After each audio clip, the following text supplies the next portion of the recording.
ka chak lo apiang in ane ka chak chen ne he thu mak sak le dang dai lu tuk mai he kan tir ko pola thu soi nge mai kha ania thu mak tak zong ani chiang ane enge thu mak le dang dai ani chu kan ti chuan ti hian hi han soi fia lok tiang ngai thu tu du tak nang ni ta la ani le i thut lai chu i din lai ani theyangam eng tin nge i thut lai nin na chu i din lai ani ngot theyang kadai ka lai hi cho ka bar lai ani tingot te mi ti chuan an nui zat mai don lo chem ni mi tu point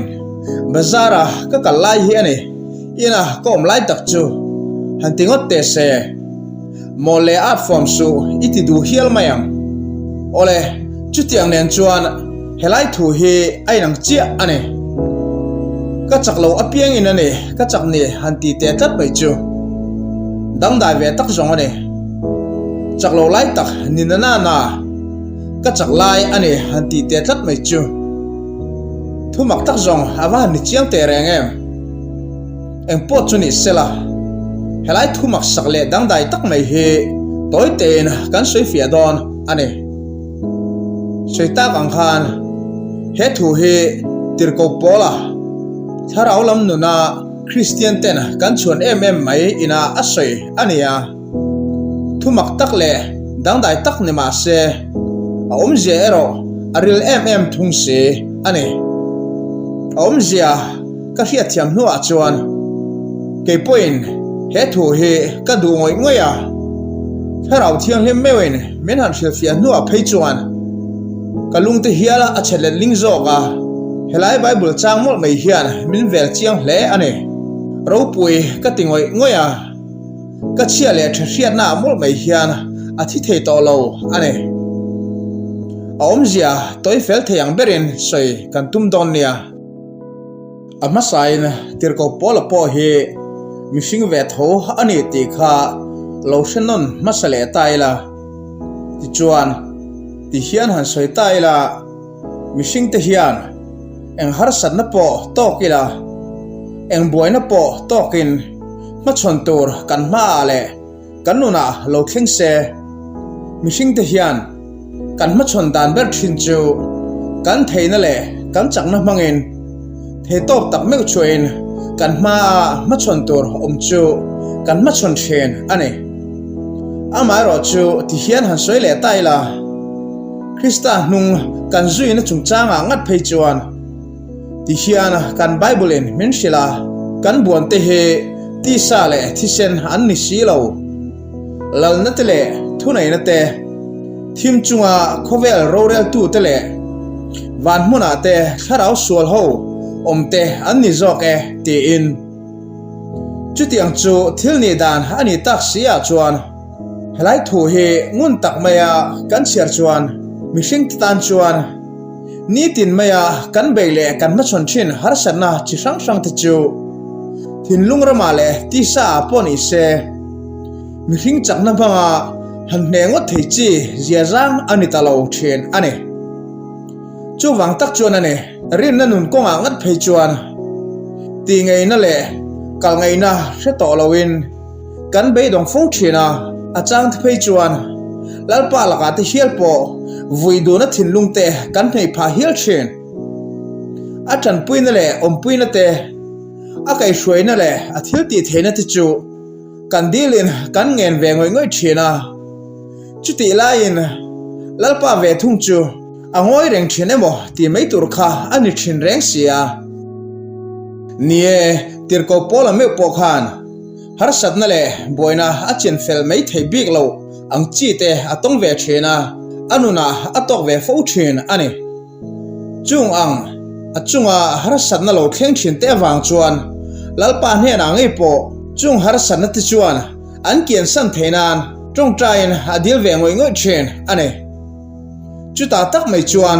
lalpan engtin nge alo chan le ve ta kan ti chuan lalpa chuan ka khongai na itan atoke ro pui he ka tingoi thin engtin mo lalpa chuan a chan chunjom tak zel ka thil ti theina he chaklo na asin ti fam kimin aum ni ro pui ka ti bang thelo unau du tak isha thiam roi to em kan lalpa mi ziale atum dan arua man dan te chu mai thetu du tak hei hi shiala ka du tak zet ane tuna chin hun halo la om zel to rapo inuna har sat na le boina ti chu ila tok fawang chuti huna po chuan I theina le chakna mang ti chuan elo ma chon ve fo thin don ane ma semo hei hi shiala ka du tak zet ane I theina le chakna ti chu ela man thei chung chuan lalpa chu a jet ve ringai su chuti lo zong ka thei tin I soida ange chu lalpan adu lo hulhual ane chuti anga ka theina ka chakna wang ane ka hne thei ane iti chung chuan engtin nge lalpan choi moina ti chu I hne na tang le mi te tang chuan adon theyang ne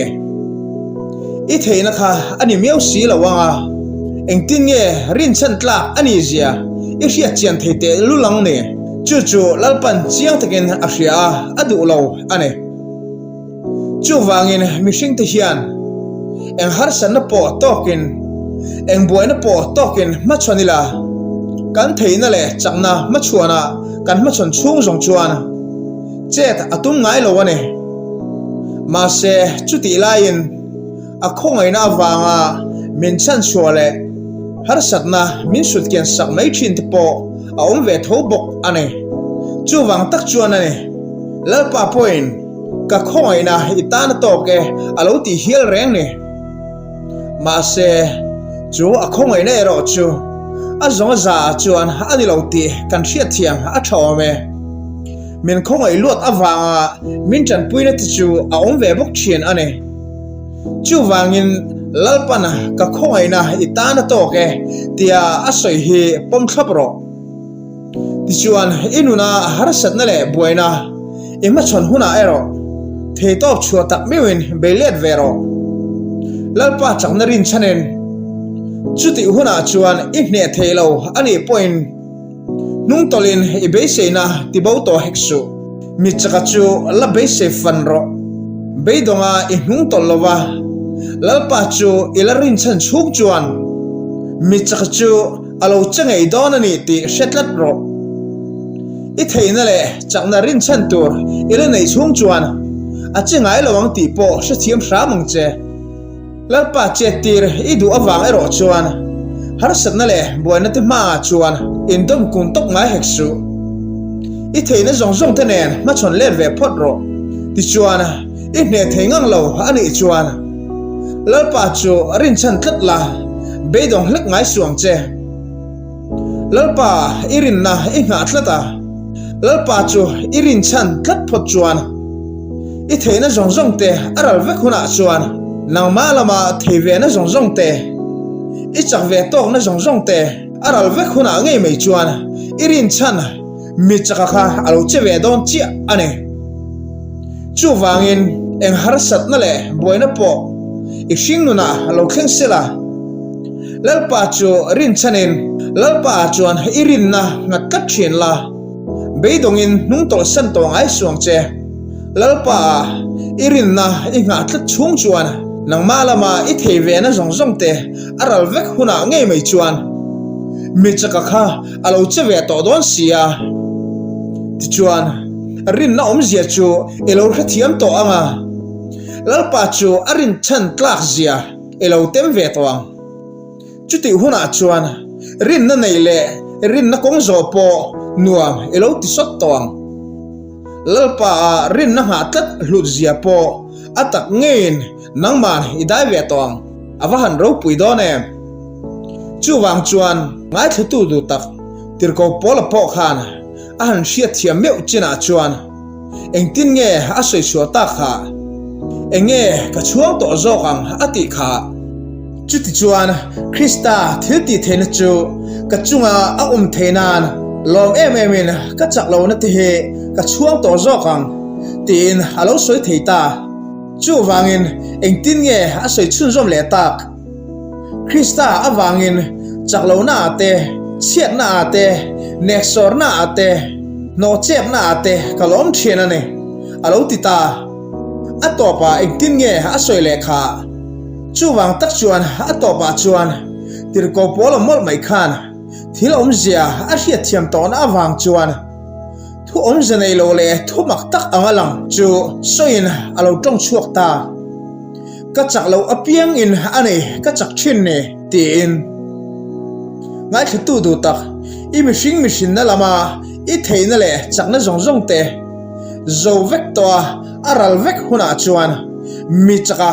lalpa engkim ti thei chu alo chawe don chia ane aro puina le rin chan tlak ani zia mutur le shaturin beidong mailovin ama chu ngak pe fawang che ka thil ti theina he chaklo na asin ti fam kimin aom ni lalpan ate